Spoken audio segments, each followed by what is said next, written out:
এখানে তোমার 30 সেকেন্ডে করে ফেলা সম্ভব। মনে হতে পারে কি বড় হবে, তোমরা তো এত পুরো ক্যালকুলেশন করবে না, যেহেতু এমসিকিউর জন্য যত সংক্ষিপ্ত ভাবে তোমরা করতে পারো। 5% ক্ষতিতে, তার মানে তুমি কিনছো 100 টাকা দিয়ে, বিক্রি করছো কত, 95 টাকা দিয়ে। এখন চাইছে কি, চাইছে যেহেতু ক্রয় মূল্য বের করতে বলছে, তাহলে তুমি বিক্রয় মূল্য দিয়ে শুরু করতে হবে। ক্রয় মূল্য বের করতে বললে বিক্রয় মূল্য দিয়ে শুরু করবা, বিক্রয় মূল্য বের করতে বললে ক্রয় মূল্য দিয়ে শুরু করবা। এখন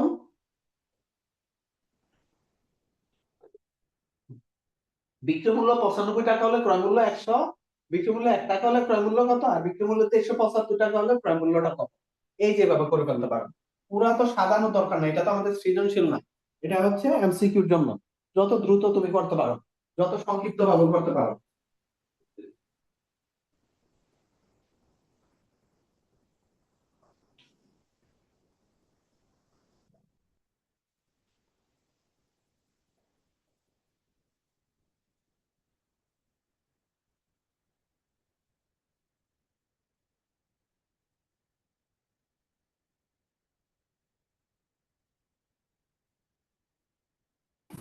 স্যার 2500 আসছে। 2500 আসছে। Yes sir. ওকে,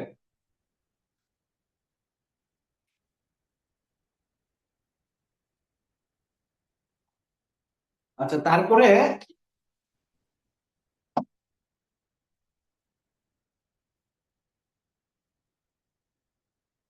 এখান থেকে দ্বিতীয় অধ্যায় থেকে এই এগুলোই আসতে হয়েছে এমসিকিউ।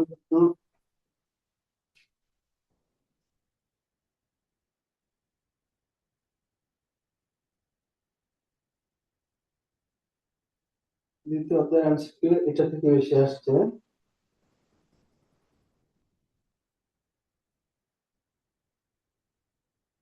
আচ্ছা এখান থেকে এরকম এমসিকিউ আসে যে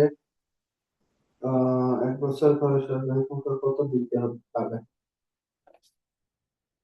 আচ্ছা দেখো, যেমন জুনিয়র বৃত্তি পরীক্ষা 2026 এর এই এমসিকিউটা আসছে।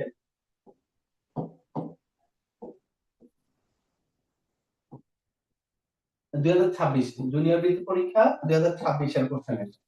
হ্যাঁ, যেমন এখানে আসছিল কোন শহরে বর্তমান জনসংখ্যা 10 লক্ষ, কোন শহরে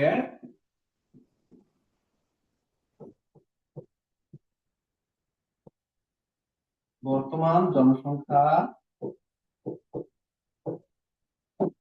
এটা আবার কি,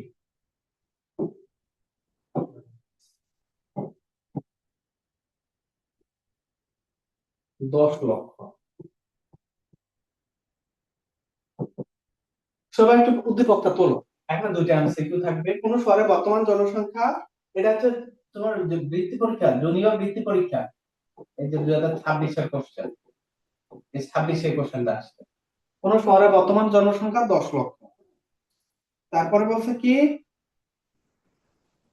তারপরে বলছে আহ যেন ওই শহরের জনসংখ্যা বৃদ্ধির হার প্রতি 1030, ওই শহরের জনসংখ্যা বৃদ্ধির হার, ওই শহরের জনসংখ্যা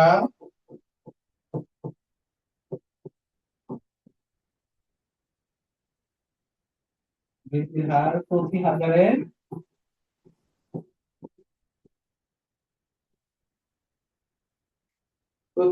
30 জন। হ্যাঁ, সবাই একটু প্রশ্ন তোলো, প্রতি হাজারে 30 জন। এখন 9 নম্বর কোশ্চেনটা চাইছে 1 বছরে ওই শহরের জনসংখ্যা কত বৃদ্ধি পাবে। 1 বছরে ওই শহরের জনসংখ্যা কত বৃদ্ধি পাবে, 1 বছরে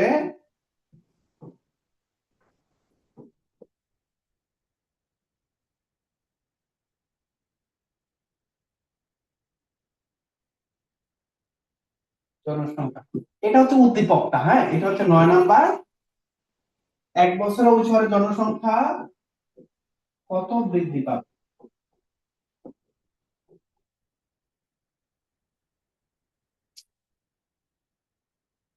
কে বলতে পারবে কত বৃদ্ধি পায়।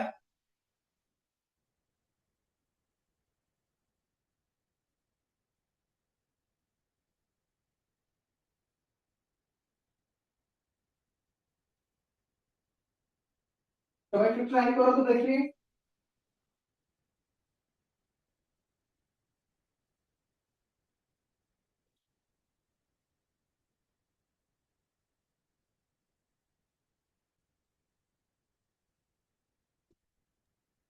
স্যার 3000।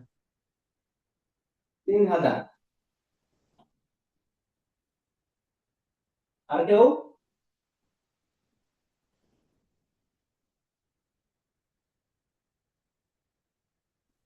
স্যার 3000।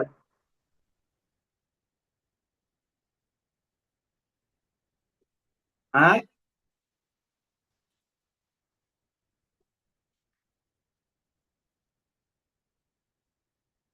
এখানে আর বলো, আর কার কত পাচ্ছে?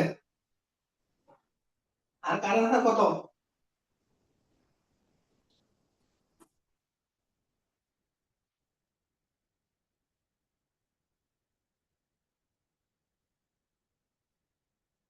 অগ্নি বলো, অগ্নি করছো?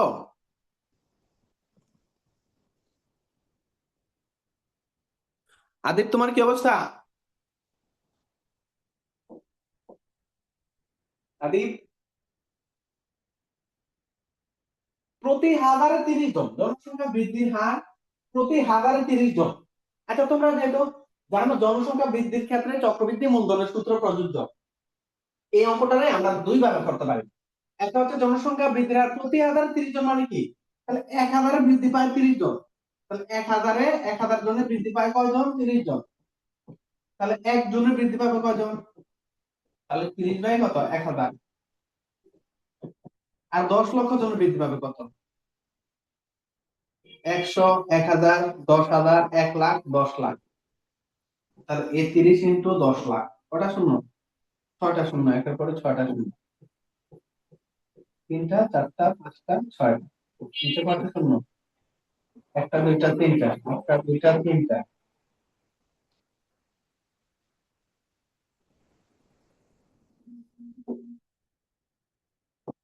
তাহলে কয় হাজার হইলো? 300। কটা শূন্য? 3,000, 30,000।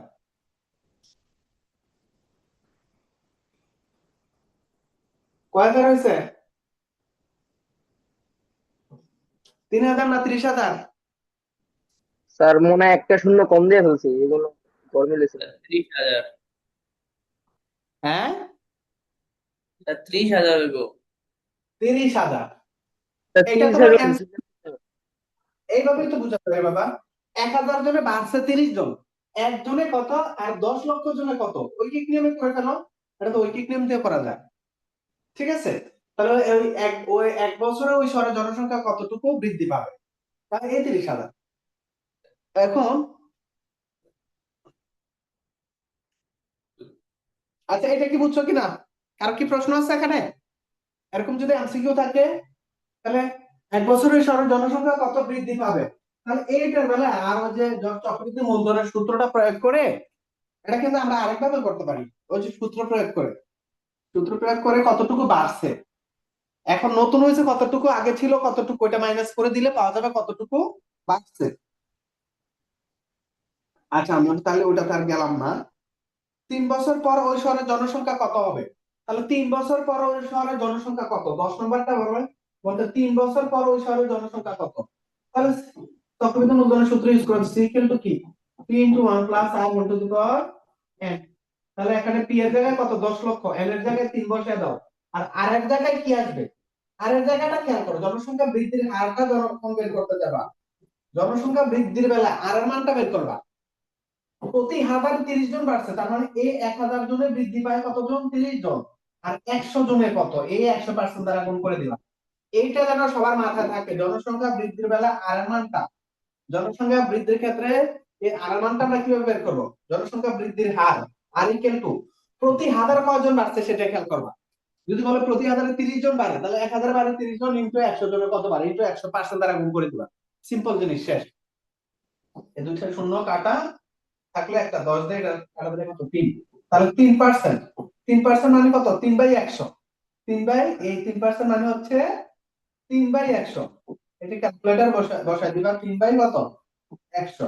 এই 3 দিয়ে 3 কে 100 দিয়ে ভাগ করবা 0.03 আসবে। জাস্ট এ এখানে আর এর জায়গায় 0.03 বসাই দিবা, শেষ। আর এর জায়গায় 0.03 বসাই ক্যালকুলেশন করে ফেলো। পি এর জায়গায় 10 লক্ষ, আর এখানে 0.03, আর এন এর জায়গায় কত? 3। তাহলে এই যে 10 লক্ষ 1.03 উপর পাওয়ার কত আছে? 3। ক্যালকুলেটর নিয়ে 1.03 লিখো, এর পাওয়ার 3 দাও, অথবা 1.03 কে 3 বার গুণ করো। 3 দিয়ে না কিন্তু, 1.03 গুণ 1.03 গুণ 1.03, এর সাথে আবার 10 লক্ষ গুণ করে দাও। যত আসে 3 বছর পর ওই শহরের জনসংখ্যা তত জন। কার কি কোনো প্রশ্ন আছে? জনসংখ্যা বৃদ্ধির হারটা কিভাবে বের করবে, এটা কি সবাই ক্লিয়ার কিনা? আর কোশ্চেন আছে? আদিপ দেখো তো বুঝতে পারছো কিনা? আদিপ নো স্যার। বুঝো নাই? বুঝছি আদিপ স্যার। বুঝো নাই তুমি এটা? আচ্ছা, অগ্নি কি অবস্থা বুঝতেছো? স্যার এটা বুঝি নেই। কোনটা বুঝো নাই? স্যার এইমাত্র যেটা করাইতেছেন। তুমি এই যে জনসংখ্যা 1 বছরে ওই শহরের জনসংখ্যা কতজন বৃদ্ধি পাইছে, এই যে 30,000 জন, 30,000 জন বৃদ্ধি পাইছে, এটা বুঝো নাই? বুঝো নাই? না স্যার। আরে কি বলো এটা? এই যে দেখো, এটা তো প্রশ্নের মধ্যেই বলে দিছে রে বাবা। কোন শহরের বর্তমান জনসংখ্যা 10 লক্ষ, না বুঝে তো প্রশ্ন করতেছো না। কোন শহরে বর্তমান জনসংখ্যা 10 লক্ষ, ওই শহরের জনসংখ্যা বৃদ্ধির হার প্রতি হাজার 30 জন। তার মানে প্রতি হাজারে তোমার 30 জন করে বাড়তেছে। জনসংখ্যাটা প্রতি বছর প্রত্যেকটা হাজারে 30 জন করে বাড়ে, বৃদ্ধির হার বলে দিছে তো প্রতি হাজারে 30 জন করে বাড়ে। তার মানে 1000 জনে বাড়ে 30 জন, একজনে বাড়ছে কয়জন? আর যদি মানুষ ছিল, বর্তমান জনসংখ্যা ছিল 10 লক্ষ, তাহলে 10 লক্ষ জনে কতজন বাড়ছে? এইটাই বলছে, এক এক বছর পর ওই শহরের জনসংখ্যা কতজন বৃদ্ধি পাবে। তাহলে 1000 জনে বাড়ে এক বছরে 30 জন, একজনে কতজন বাড়বে, আর 10 লক্ষ জনে কতজন বাড়বে, এটা তো ঐকিক নিয়ম। স্যার এবার তারপরে বুঝছি। তারপরেরটা কি চাইছে? 3 বছর পর ওই শহরের জনসংখ্যা কত হবে। এরপরে 10 নম্বর কোশ্চেনটা ছিল 3 বছর পর। 3 বছর পর ওই শহরের জনসংখ্যা কত হবে? 3 বছর পর ওই শহরের জনসংখ্যা কত হবে?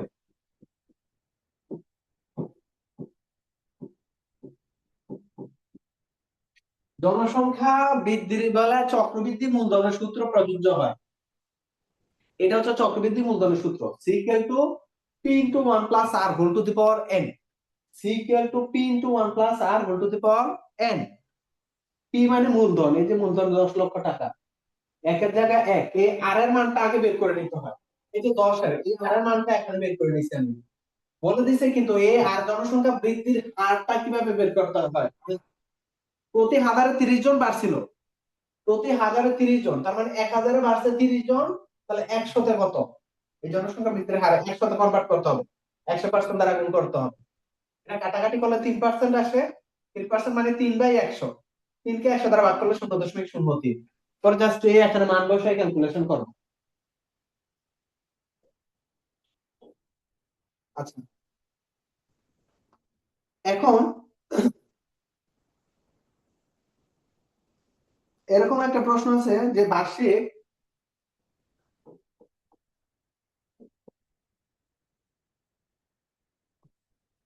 11 নম্বরটা, বার্ষিক শতকরা কত মুনাফায়, বার্ষিক শতকরা কত মুনাফায় কোন আসল 8 বছর মুনাফা আসলে দ্বিগুণ হবে। কোন আসল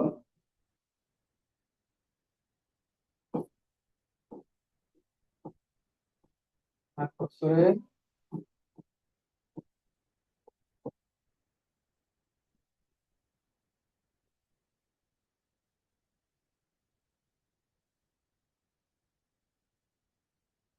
শতকরা বার্ষিক কত মুনাফা হয়, কোন আসল 8 বছরের মুনাফা আসলে দ্বিগুণ হবে। আগে প্রশ্নটা একটু সবাই তোলো। বার্ষিক শতকরা কত মুনাফা? কত বার্ষিক শতকরা কত মুনাফা? এটা তারা কিসের মান বের করতে বলছে বলো তো আমাকে? আই এর মান বের করতে বলছে, যে আর আর মান বের করতে বলছে, কোনটা বলো? কার মান বের করতে বলছে বলো তো? স্যার আর এর মান। আর এর মান বের করতে বলছে। বার্ষিক শতকরা কত মুনাফা? এটা কিন্তু মুনাফা বের করতে বলা নাই, শতকরা শব্দটা আসছে, তার মানে এখানে তোমার আর এর মানটা বের করতে বলছে। আর আমি তোমাদের শিখাইছিলাম কোন আসল 8 বছর মুনাফা আসলে যখন দ্বিগুণের কথা বলবে, মুনাফা আসলে দ্বিগুণের বেলায় আই এর মান যা পি এর মান তাই। তুমি 100 টাকা জমা রাখছো, দিব 3 বছর পর বললো তোমাকে মুনাফা আসলে দ্বিগুণ টাকা দিবে, তার মানে তোমার আসল ছিল 100, এখন কত হয়ে গেছে? মুনাফা আসল কত? 200। তাহলে তোমার মুনাফাটা কত? 100। মুনাফা আসল থেকে আসলটা মাইনাস করে দাও, তাহলে তোমার মুনাফা হয়ে যায়। তার মানে মুনাফা আসল যখন দ্বিগুণের কথা বলবে, দ্বিগুণের কথা বলবে, তখন আই এবং পি সমান, মানে আসল এবং মুনাফা সমান। তার মানে তোমার আর এর মান বের করতে বলছে। এখন আর ইকুয়াল টু কি? I by P N 12.5। Into কত? 100%। R equal to I by P N into 100%। তাহলে মুনাফা আসলে দ্বিগুণের কথা বললে কি আই এবং পি কাটা, আই এবং পি সেম কাটা চলে যাবে। এনটা কত? এন হচ্ছে কত বছর? 8 বছর। 8 দিয়ে তুমি 100 কে ভাগ দিয়ে দাও। এই উপরে হচ্ছে 100, নিচে হচ্ছে কত? 8 দিয়ে 100 কে কাটা দিলে কত আসে তত? 8 দিয়ে 100 ভাগ দাও, কত আসে? 8 কে আর দুগুণে কত? 16।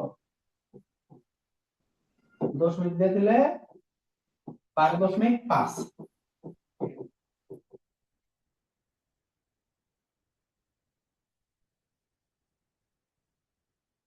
এটা অলওয়েজ মনে রাখো, কথাগুলো একটু মনে রাখো। নতুন নতুন কিছু জিনিস আসলে একটু মার্ক করে রাখবা, যে স্যার যে এখানে এই কথা কিন্তু আগেও অনেকবার বলছি। মুনাফা আসলে দ্বিগুণের কথা বললে আই এর মান এবং পি এর মান সেম, আসল যা মুনাফা, মুনাফা কি তাই হয়।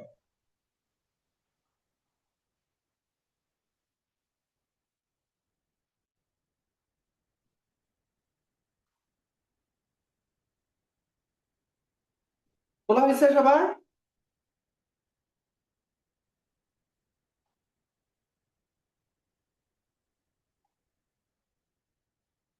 সবার তোলা হয়েছে? জি স্যার। আচ্ছা, আজকে কি আমাদের স্যার এখানেই বেশি গরম? তাই তোমাদের এখানে কি গরম লাগতেছে?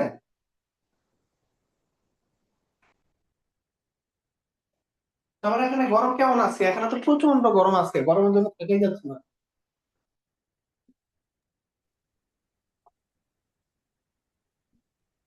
30°C। দ্বিগুণ বলে 3 গুণের কথা যদি বলতো, সেম প্রশ্নটা সবাই আবার তুলো।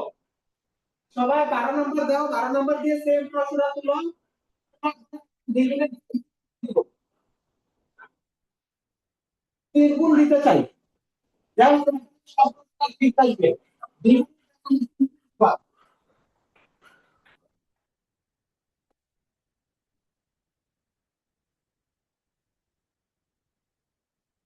দ্বিগুণের জায়গায় এখানে 3 গুণ দিব।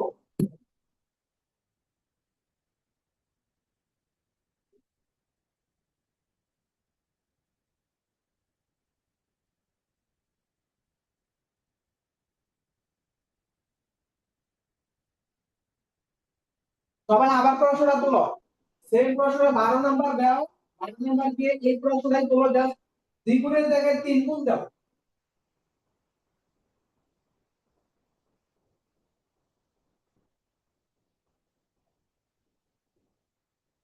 দ্বিগুণের জায়গায় 3 গুণ দাও।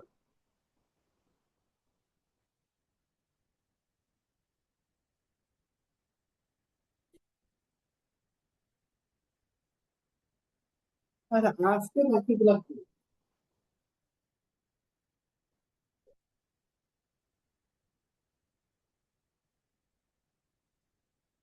প্রশ্ন তোলা হয়েছে সবার?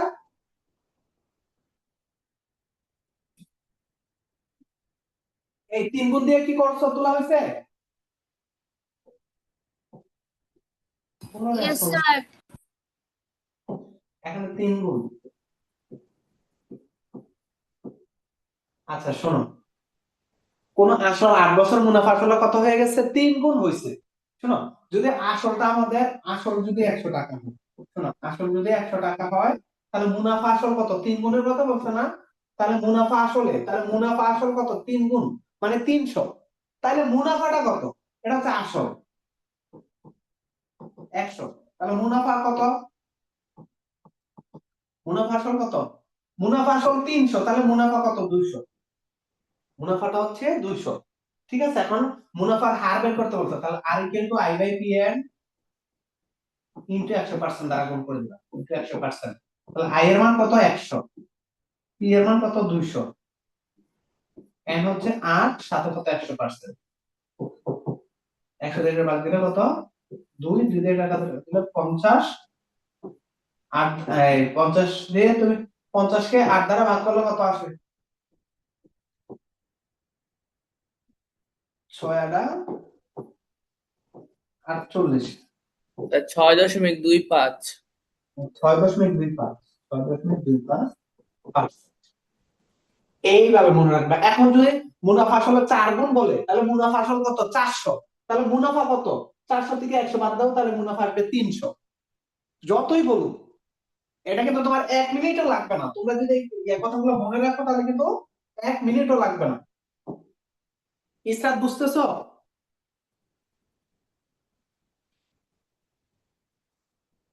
ইসরাত, ইসরাত কি আসো? জি স্যার, বুঝতেছি।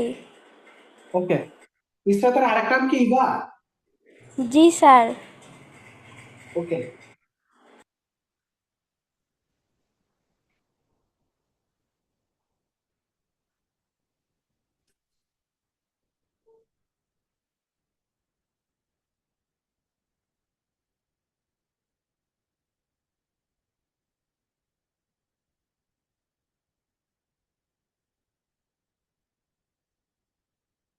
আচ্ছা, তারপরে এটা আসলে কি তোমাদের হয়েছে 13 নম্বরে আসো। কারণ বৃত্তি পরীক্ষায় এরকম একটা এমসিকিউ আসছিল, যেমন a প্লাস b এর মান, এবারে বৃত্তি জনের বৃত্তি পরীক্ষা দিয়ে যাচ্ছিলাম না, এটা জনের বৃত্তি পরীক্ষাতে আসে নাই, এটা মডেল টেস্টের ইয়াটা। আচ্ছা ধরো a প্লাস b এর মান, দেওয়া আছে 5, a মাইনাস b এর মান দেওয়া আছে 2, তাহলে a square plus b square equal to what? আচ্ছা, a square plus b square সূত্র তো মনে আছে না তোমাদের? a square plus b square সূত্র কিন্তু তিনটা ছিল। একটা ছিল a plus b whole square minus 2ab, আরেকটা ছিল a minus b whole square plus 2ab, আরেকটা কি? a plus b whole square plus a minus b whole square divided by 2। যখন a plus b a minus b দুইটার মান দেওয়া থাকে, তখন a square plus b square সূত্রটা কি আসবে? সূত্রগুলো একটু রিভিশনে রাখবা। a square plus b square, তাহলে কি সূত্র আসবে? a plus b whole square plus a minus b whole square divided by 2, a plus b whole square plus a minus b whole square divided by 2। ঠিক আছে, তাহলে a plus b মান কি 5, 5 square plus 2, a minus b মান কত দেওয়া আছে? 2, 2 square divided by 2, 5 square কত? 25 প্লাস 4 ডিভাইডেড বাই 2, 29/2। তাহলে এই ক্লাসটা আমাদের কত? 29/2। করো।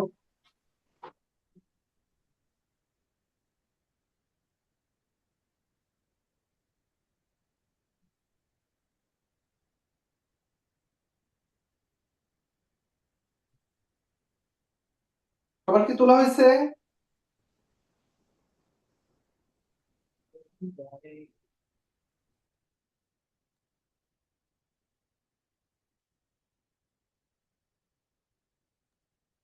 জি স্যার।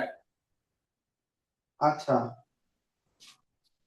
তারপরে তো লগ দুটি সন্নিহিত বাহুর দৈর্ঘ্য জানা থাকলে কি আঁকা যায়? 14 নম্বর এমসিকিউ লেখো। দুটি সন্নিহিত বাহুর দৈর্ঘ্য জানা থাকলে কি আঁকা যায়?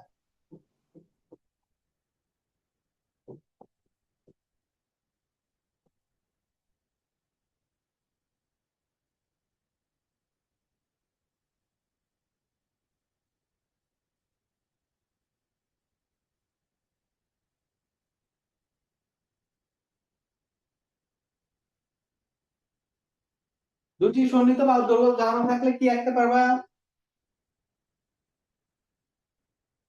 দুটি সন্নিহিত শুধু, আর কোন কোন কিচ্ছু নাই। দুটি সন্নিহিত বাহুর দৈর্ঘ্য জানা থাকলে তুমি আয়ত আঁকতে পারবা। এটা একটু মাথায় রেখো, উত্তর হবে কি আয়ত। আর দুটা সন্নিহিত বাহু জানো, একটা কোণ জানো, সেই ক্ষেত্রে আঁকতে পারবা সামান্তরিক। ঠিক আছে?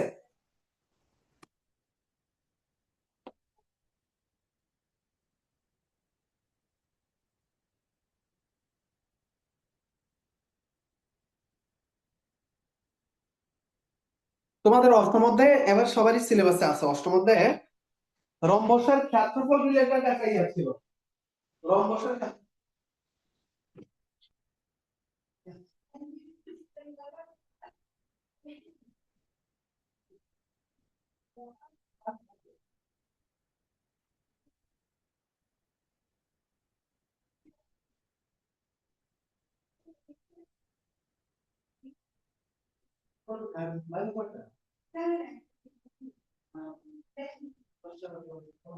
পাওয়া যাবে, আমার স্টুডেন্ট করানো আছে, তারপর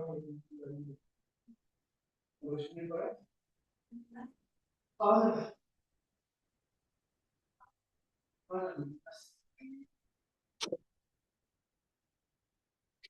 আচ্ছা, দুটি সন্নিহিত বাহুর দৈর্ঘ্য জানা থাকলে আমরা আঁকতে পারবো আয়ত।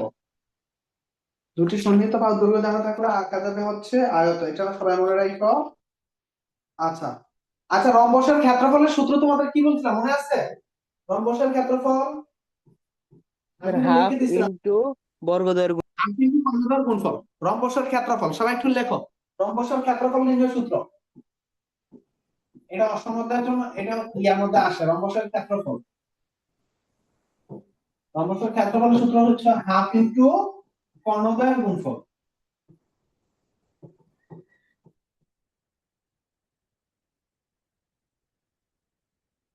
হাফ ইনটু কর্ণদৈর্ঘ্য গুণফল।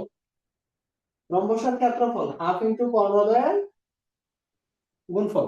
যেমন একটা ইয়াতে আসছে যে একটা রম্বসের যেটা কর্ণদৈর্ঘ্য এটা ছিল, রম্বসের ক্ষেত্রফল হচ্ছে হাফ ইনটু কর্ণদৈর্ঘ্য গুণফল।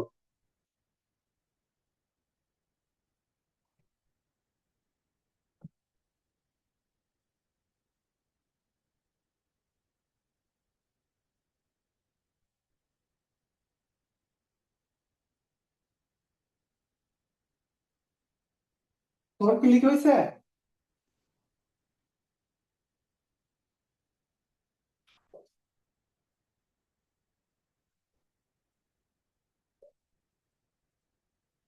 এমন একটা প্রশ্ন আছে এরকম যে এটা 8.2, 8.2 এর মধ্যে রম্বসের ক্ষেত্রফল, রম্বসের দুইটা কর্ণের দৈর্ঘ্য দেওয়া থাকবে, তোমার ক্ষেত্রফলটা বের করতে বলবে। এগুলো হতে পারে সংক্ষিপ্ত প্রশ্নের জন্য থাকতে পারে। তাহলে হাফ ইনটু কর্ণদ্বয়ের গুণফল। ঠিক আছে? এখন আবার কোন এমন একটা প্রশ্ন দিল, ধরো 16 নাম্বারটা, এটা 8.2 থেকে কোশ্চেন। একটি রম্বসের কর্ণদ্বয় 6 সেন্টিমিটার এবং 8 সেন্টিমিটার। একটি রম্বসের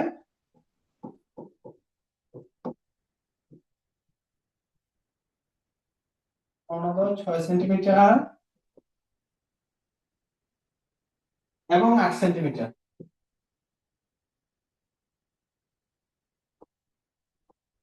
8 সেন্টিমিটার হলে এক বাহুর দৈর্ঘ্য কত? এর বাহুর দৈর্ঘ্য কত?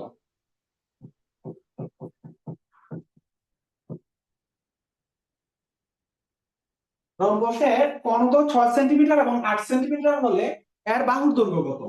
রম্বসের বাহুর দৈর্ঘ্য কত? এইটা মনে রাখবা যে রম্বসের ক্ষেত্রফলের সূত্র তো সবাই জানো, হাফ ইনটু কর্ণদ্বয়ের গুণফল। আর রম্বসের চারটা বাহুর দৈর্ঘ্য কিন্তু সমান। ঠিক আছে?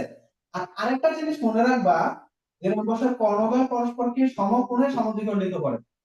সমকোণে সমদ্বিখণ্ডিত, তার মানে এই অ্যাঙ্গেলটা 90 ডিগ্রি। এখানের অ্যাঙ্গেলটা 90 ডিগ্রি, ঠিক আছে। আর না, যেখানে 90 ডিগ্রি কোণ উৎপন্ন হয় তার বিপরীত বাহুকে বলা হয় অতিভুজ, ঠিক আছে। আর এইটা অলওয়েজ মনে রাখবা, রম্বসের প্রত্যেকটা বাহু অতিভুজ হিসেবে কাজ করবে। রম্বসের প্রত্যেকটা বাহুই অতিভুজ, রম্বসের প্রত্যেকটা বাহু অতিভুজ হিসেবে কাজ করবে। তাহলে যদি আমরা একটা নাম দেই, ধরো এ বি সি ডি, তাহলে এ ও বি, এই কোণটা 90 ডিগ্রি, এই কোণটা 90 ডিগ্রি, এই কোণটা 90 ডিগ্রি, এই কোণটা 90 ডিগ্রি। তার মানে এখানে চারটা সমবাহু সমকোণী ত্রিভুজ উৎপন্ন হয়। আর সমকোণী ত্রিভুজের সমকোণের বিপরীত বাহুকে বলা হয় অতিভুজ। তাহলে এক বাহু দৈর্ঘ্য বের করতে বলছে। তাহলে আমরা তো পিথাগোরাসের সূত্র শিখছি যে পিথাগোরাসের যখন বাহু অতিভুজ বের করতে বলে, তাহলে অতিভুজ ইকুয়াল টু কি, রুট ওভার লম্ব স্কয়ার প্লাস হচ্ছে কি ভূমি স্কয়ার। অতিভুজ স্কয়ার ইকুয়াল টু, আমি তোমাদের শিখাইছিলাম, অতিভুজ স্কয়ার ইকুয়াল টু লম্ব স্কয়ার প্লাস ভূমি স্কয়ার। জি স্যার। আচ্ছা ঠিক আছে, অতিভুজ স্কয়ার ইকুয়াল টু লম্ব স্কয়ার প্লাস ভূমি স্কয়ার, অতিভুজ স্কয়ার ইকুয়াল টু লম্ব স্কয়ার প্লাস ভূমি স্কয়ার। যারা পিথাগোরাসের ফর্মুলা এখনো জানো না তারা একটু লিখে ফেলো, যে অতিভুজ স্কয়ার ইকুয়াল টু লম্ব স্কয়ার প্লাস ভূমি স্কয়ার। এটা পিথাগোরাস উপপাদ্যের মেইন সূত্র। এটা অতিভুজ স্কয়ার ইকুয়াল টু লম্ব স্কয়ার প্লাস ভূমি স্কয়ার। একটু মুখস্থ করে ফেলো, আমি তোমাদের মুখস্থ করাই দিলাম আমি কোনো একটা ইয়াতে। অতিভুজ স্কয়ার ইকুয়াল টু লম্ব স্কয়ার প্লাস ভূমি স্কয়ার।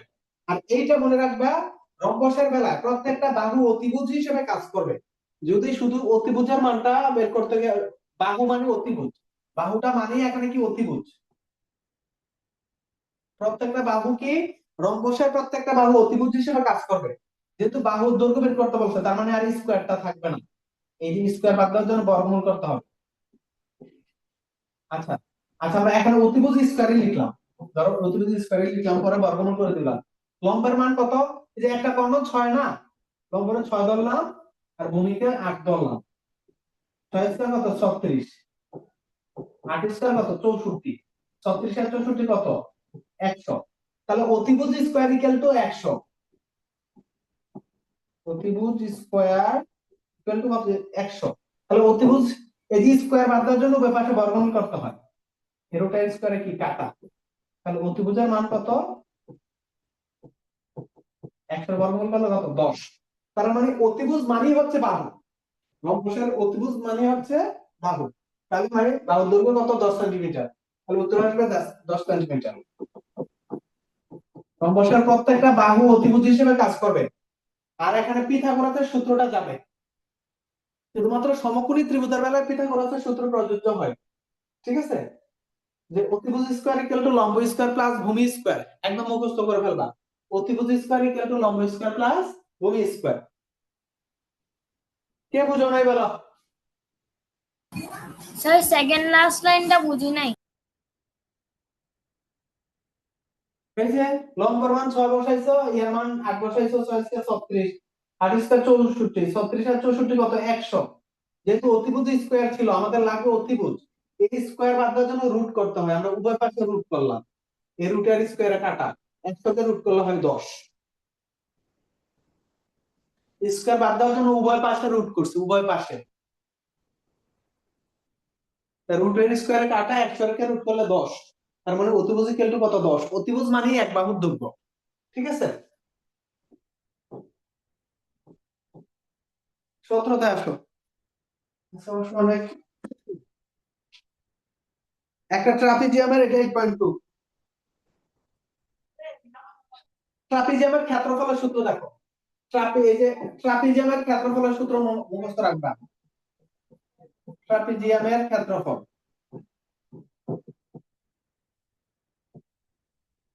রম্বসের ক্ষেত্রফল যেমন মুখস্থ রাখছো না, এগুলোতে সংক্ষিপ্তর জন্য থাকতে পারে। রম্বসের ক্ষেত্রফল কি হাফ ইনটু কর্ণদ্বয়ের গুণফল, সেম ভাবে ট্রাপিজিয়ামের ক্ষেত্রফল হচ্ছে half into a plus b into h, মুখস্থ করে ফেলবা, half into a plus b into h, half a plus b into h। তাহলে a আর b কি, a আর b হচ্ছে সমান্তরাল দুটো বাহুর দৈর্ঘ্যের যোগফল, আর h মানে হচ্ছে উচ্চতা, অর্থাৎ সমান্তরাল দুটো বাহু মধ্যবর্তী লম্ব দূরত্ব। তাহলে ট্রাপিজিয়ামের ক্ষেত্রফলের সূত্র কি, হাফ ইনটু সমান্তরাল বাহুদের যোগফল ইনটু এদের মধ্যবর্তী লম্ব দূরত্ব। বাংলাটা নাম মুখস্থ করে আমরা এমনি half into a plus b into h, half into A plus B into H. ট্রাপিজিয়ামের ক্ষেত্রফলের সূত্র হচ্ছে half into A plus B into H. যেমন এখানে 18 নম্বর আমি সূত্রের জন্য একটা ইয়ে রাখলাম, এটা মুখস্থ রাখো। একটি ট্রাপিজিয়ামের সমান্তরাল বাহুদ্বয়ের দৈর্ঘ্য এখানে চাইছে একটা। যদি ট্রাপিজিয়ামের সমান্তরাল দুইটা বাহুর দৈর্ঘ্য যদি দেওয়া থাকে, উচ্চতা দেওয়া থাকে, ক্ষেত্রফল বের করতে বললে এ এর মান, বি এর মান আর এইচ এর মানটা বসাই দেবা, শেষ। কিন্তু এখানে একটা কোশ্চেন আছে এরকম, একটি ট্রাপিজিয়ামের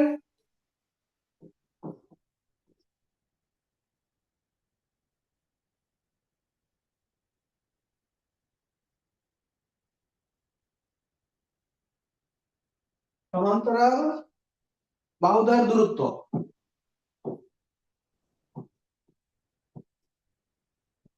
বাহুদ্বয়ের দূরত্ব 3 সেন্টিমিটার।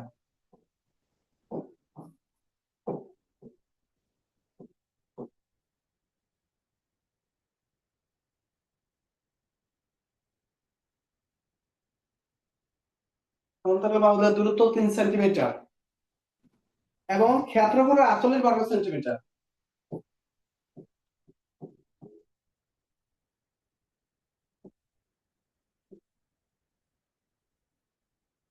ক্ষেত্রফল 48 বর্গ সেন্টিমিটার।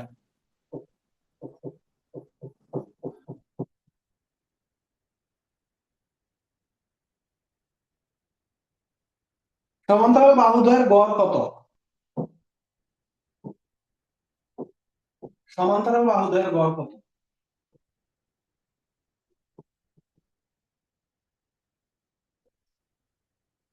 এটা কিন্তু এই যে তোমাদের 8.2 এর এটা বইয়ের। সমান্তরাল বাহুদ্বয়ের গড় কত? হ্যাঁ, এখন তোমার কি চাইছে? সমান্তরাল ট্রাপিজিয়ামের ক্ষেত্রফল 48 বর্গ সেন্টিমিটার। তাহলে আমাদের ট্রাপিজিয়ামের ক্ষেত্রফলের সূত্র কি? Half into A plus B into H equal to 48। কি কি দেওয়া আছে? ট্রাপিজিয়ামের সমান্তরাল বাহুদ্বয়ের মধ্যবর্তী দূরত্ব, দূরত্ব মানে এইচ এর মান, এইচ এর মানটা দেওয়া আছে, এইচ এর মান দেওয়া আছে আর ক্ষেত্রফল দেওয়া আছে। সমান্তরাল বাহুদ্বয়ের গড় কত? এই যে সমান্তরাল বাহুদ্বয়ের গড় মানে কিন্তু এতটুকু। এ আর বি যোগ করে দুই দ্বারা ভাগ দিলেই কিন্তু গড় আসে। দুইটা সংখ্যার গড় কত আসে? দুইটা যোগ করে দুই দ্বারা ভাগ দিলে গড়। এই যে দুইটা এ আর বি যোগ করছো, দুই দ্বারা ভাগ করছো, তার মানে এই গড় বলতে half into A plus B কে বোঝানো হয়েছে। সমান্তরাল বাহুদ্বয়ের গড় দ্বারা কোনটাকে বোঝানো হয়েছে? Half into A plus B মানে সমান্তরাল বাহুদ্বয়ের গড়। ঠিক আছে, তোমার একটু এর মান বের করতে বলছে, half into A plus B মানটা বের করতে বলছে। আর এইচ এর মানটা কত? 3। দেখে মনে হতে পারে কি বড় অঙ্ক, বড় কিচ্ছু না। তাহলে এই half into A plus B 3 দিয়ে এই 48টা ভাগ দাও, 16 চলে আসবে। তার মানে সমান্তরাল বাহুদ্বয়ের গড় হচ্ছে কত? 16।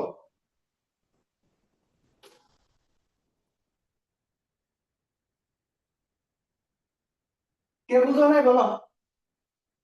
বুঝছো কি সবাই? আর কারো কোশ্চেন আছে?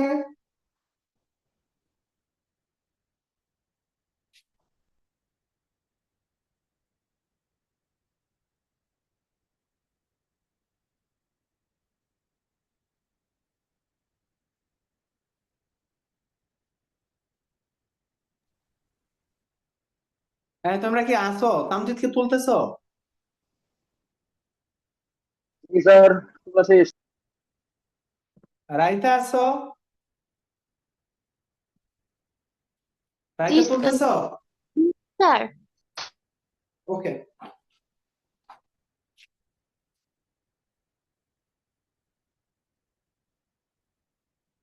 লিখো, তারপরে লিখো। এটা যদি সবার হয়ে থাকে তারপরে লিখো 19 নাম্বার দাও।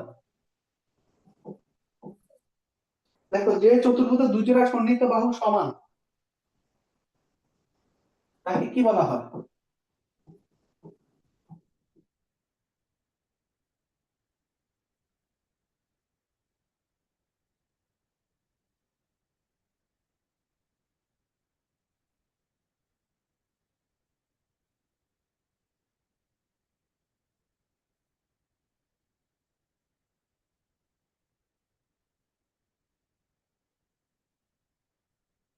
কি বলা হবে? দুই জোড়া সন্নিহিত বাহু যদি সমান হয়, এই বাহু স্যার আর এই দুই বাহু বার সমান, এই বাহু আর এই বাহু সমান, এটার সাথে এটা আর এটার সাথে এটা সমান, এটাকে বলা হয় ঘড়ি।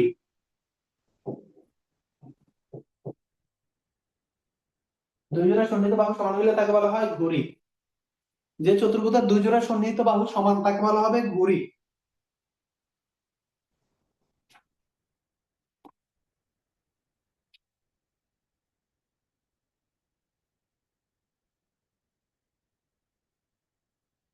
লিখে হয়েছে সবার?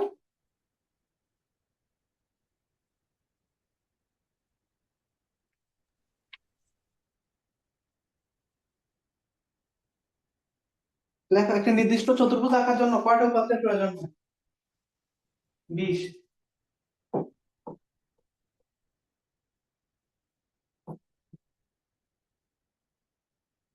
বাচ্চারা আগামীকালকে দিনে যে কোনো একটা টাইম তোমরা করতে পারবা?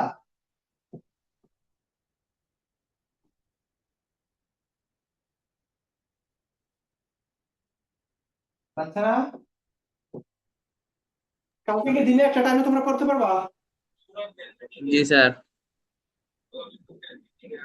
এখন মোটামুটি সবাই ফ্রি আছে, সবার তো স্কুল এখন বন্ধ। আচ্ছা আমি তাহলে টাইমটা জানাই দেবো, তোমরা আমাকে একটা নির্দিষ্ট চতুর্ভুজ আঁকার জন্য কয়টি উপাত্তের প্রয়োজন?